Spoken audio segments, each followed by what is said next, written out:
Brilliance Audio presents The Thin Edge by Peggy Townsend. Performed by Amy Landon. Aloa leaned into the curve, her 1971 Honda CB350 motorcycle humming with speed. A fog had slipped over the hills, spreading over the landscape, and her helmet visor speckled with moisture. It had been a good day. She'd awakened that morning, made herself a cup of strong coffee, and climbed aboard the old machine. The bike had been a gift from a trio of aging anarchists known to the denizens of San Francisco's North Beach as the Brain Farm. The three, an old war photographer called PMAC, who'd left whatever innocence and hope he'd possessed in the jungles of Southeast Asia, an ex-Black Panther turned college professor nicknamed Doc, and a gray-haired former monkey wrencher christened Tick for his supposed expertise with anything that had a tendency to go boom, had discovered the abandoned bike near Pier 39 last August. It had taken the men 4 hours and 2 stops at local watering holes to push the broken machine to Doc's apartment, where they'd spent 2 weeks bringing the old motorbike back to life with an assortment of salvaged and questionably acquired parts.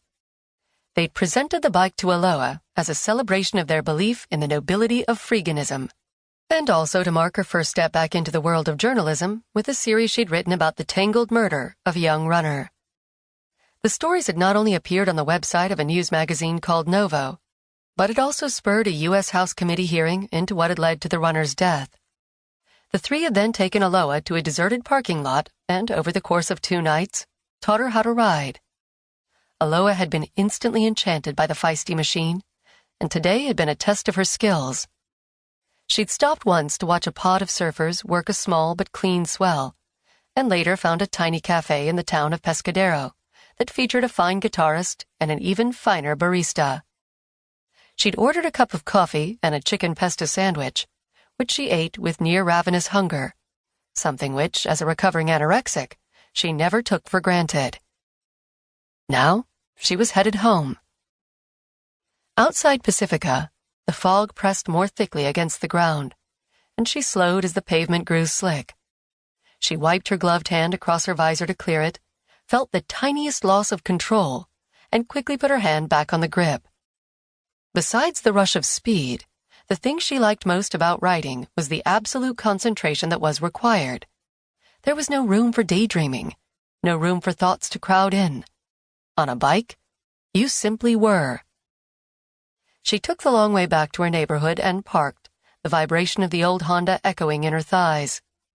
It was early, just after 5 o'clock, but a chill ran through her body, and she thought a glass of wine was called for. She hooked her helmet over her arm and pushed her way into what was arguably the least trendy night spot in the city, a hole-in-the-wall bar in North Beach named Justice. "Oh my God! Did Amy Winehouse and Alice Cooper have a baby and not tell anybody about it?" called the linebacker-sized man behind the bar. "Look at your hair. And what have I told you about waterproof mascara, hun?" Aloa rolled her eyes and slid onto a cracked leather stool, clunking her helmet onto the bar. "Speaking of Winehouse, how about a glass of red?"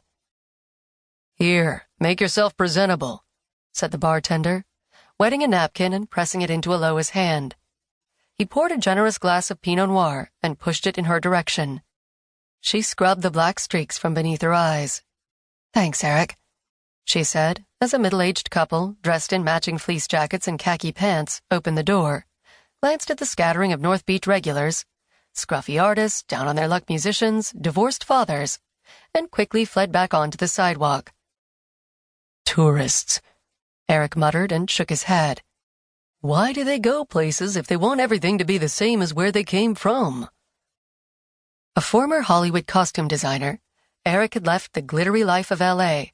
for the Bay Area after members of an unnamed Colombian drug cartel had threatened his husband, a slender chef named Guillermo, or Gully, as his spouse called him.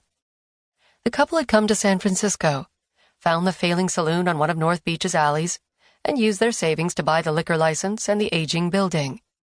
They lived in a 2-bedroom apartment above the bar and rented out a trio of third-floor studios to a revolving cast of writers, painters, and suddenly single men and women. "It's a living, which is a hell of a lot better than the alternative," Eric always said.